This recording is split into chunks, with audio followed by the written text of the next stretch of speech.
Hi everyone, welcome back to AP Physics. Today we're going to deal with the first AP Physics C exclusive topic, kind of extension on kinematics, right? If you remember in the previous couple topics, we talked about, in a sense, what kinematics is. If you follow the original lecture about kinematics, we talk about the basics, we talk about projectile motion.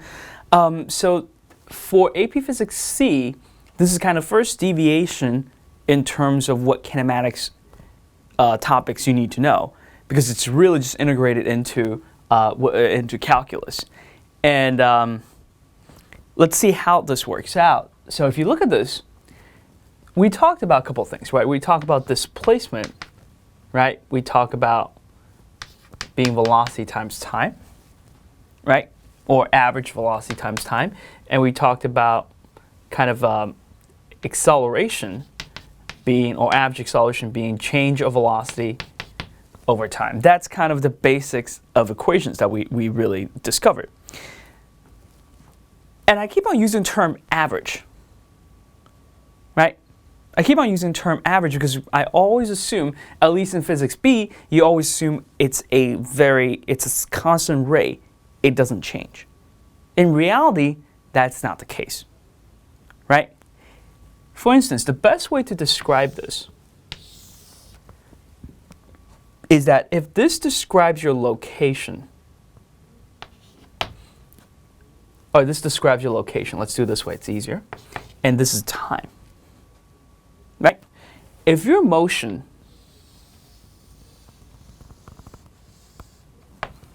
looks like this, that's how the typical motion looks like. At time equal to 0, you're a certain location, right? As time goes on, your location changes, right? But you can see this is a little bit different. So let's take two time points. Let's say this is my T1 and this is my T2, right? What does it mean? What's the definition of velocity? Velocity, again, if you look at this, right? An extension of this, velocity is or average velocity displacement, change of displacement over change of time.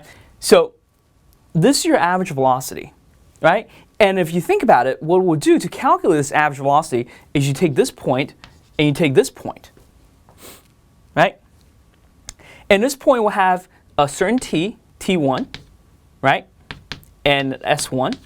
And this point will have T2 and S2, right? When you do this, when you're finding your velocity in this case, right? Where in essence what you're doing is this change of delta S, change of T, right? Or T2, S2 minus S1 divided by T2 minus T1. And what you're really finding, if you remember this from calculus, is the average, right? You're finding the average velocity throughout this trip if you're starting here, ending there, right? That is the kind of physics B interpretation of what velocity is.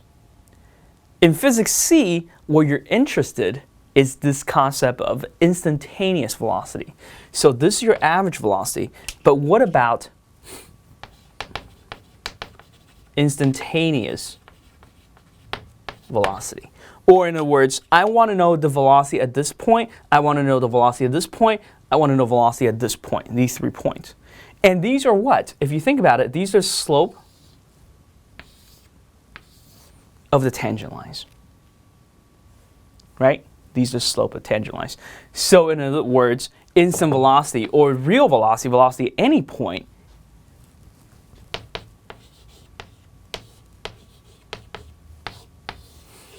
is a derivative of this displacement equation over derivative of time, right? Because the derivative talks about the slope of the tangent line, right? If I'm interested in this point, I'm going to find the slope here. That is my instantaneous velocity. If I'm interested in here, that's what I would do. And plug in a t, and you're done.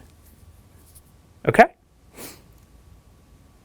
So that is how the instantaneous velocity works. So really, the way that's defined in physics C is what your velocity is the derivative of displacement over time. What about your acceleration? acceleration or instantaneous acceleration will be the derivative of your velocity equation divided by time. Let's assume all these equations are functions of time, right? So we can see how this is a little bit different, right, than a physics B interpretation. Physics B interpretation only gets what?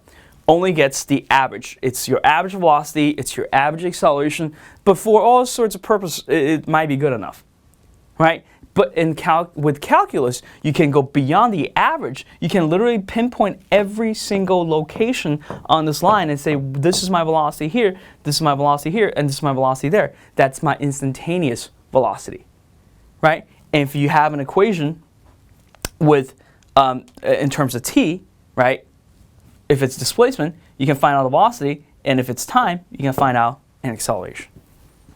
All right, let's see how this works in action. Let's say the motion of a particle is described by this equation.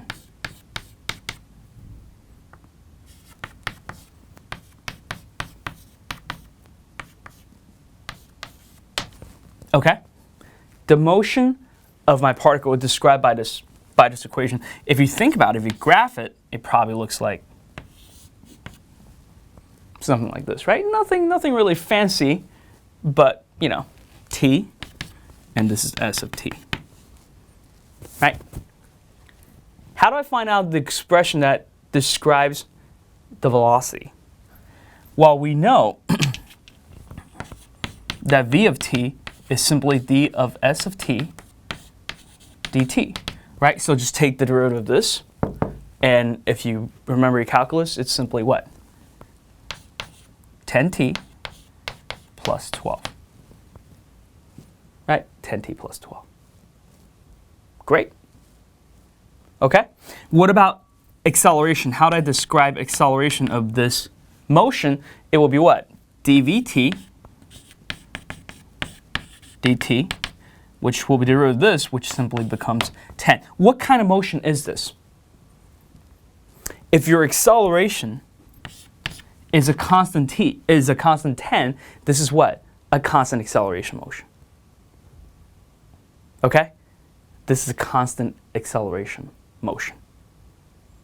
All right? So that's what you do, and then you can find out what your instantaneous velocity is at a particular time. You say, all right, you know, at t is equal to 3, what is my velocity? So at 3 seconds, if this is the motion of the particle, at 3 seconds, what is my velocity? What is my acceleration? Easy. Velocity is just going to be 30 plus 12, which is 42. Your acceleration is always going to be 10 because of the constant acceleration motion. That's it. Right? All they have to provide is this concept time, and you can pinpoint at any location and have your answer. Okay? So this is what calculus allows us to do. Calculus allows us not to just get the average, the concept of average. It allows us to get the concept of instantaneous, right? Instantaneous velocity, instantaneous acceleration. Let's flip the script. Okay? Let's flip the script. What if I tell you that the acceleration of a particle can be described with 2t plus 1? I want to know what the velocity and what the displacement function of this is. Well, think about it. If going from, so this is really the overarching theme, right? If you go from displacement to velocity to acceleration, you take the derivative. What do you have to do to go back? You take what? The antiderivative, right? In other words, you integrate, right? Take the integral. So this is really the key theme here, right? You take the integral. One thing you have to know when you take the integral, you have to know what? If you want to get the actual expression, you need the initial conditions, right? This is not bad, because if I'm looking for this, just integral of 2t plus 1, right? 2t plus 1 dt, And if you think about it, this is going to be what? T squared plus t plus c. Don't forget this constant c. Right? This constant c is there. How do you get that c? Then I have to give you some conditions. I have to say, oh, in this case, at time is equal to 2, your velocity is 10. Right? At time is equal to 2, your velocity is equal to 10. Right? Then you can plug it in because then you say, all right, 10 is equal to 2 squared plus 2 plus c. Right? In this case, c will be 4 plus 2 is 6. C will be 4. Okay? Then you pop it in and say it's t squared plus t plus 4, and that's your velocity equation. And if you really need to get the displacement, you will integrate this again, and I have to give you another set of initial conditions to get out what the c is, but, you know, it's not that bad. Right? It's straightforward. What it is, it tells you that if you want to go from s to v to a, you take the derivatives. Okay? If you want to go reverse it, you want to go a to v to s, you just take the antiderivative. And when you do that, you have to make sure you have what? You have the initial conditions. Okay? The initial conditions are important. So in other words, if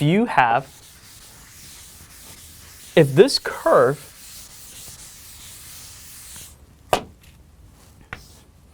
the best curve to look at is you have a t and v curve. Why? If this describes your velocity over time, right? The slope describes your acceleration over time, right? And the area under the curve will describe what? Your displacement. Right? Because v is the middle ground, right? If you take the derivative, which means you get your slope, you're going to get acceleration. If you integrate, meaning you get the area under the curve, you're going to get your displacement. So this is how calculus gets integrated in kinematics. Very simple, very straightforward. I'm pretty sure you did some of these examples already in your calculus class, but that's an integration of calculus and kinematics as first kind of topic that gets us into the C-specific physics.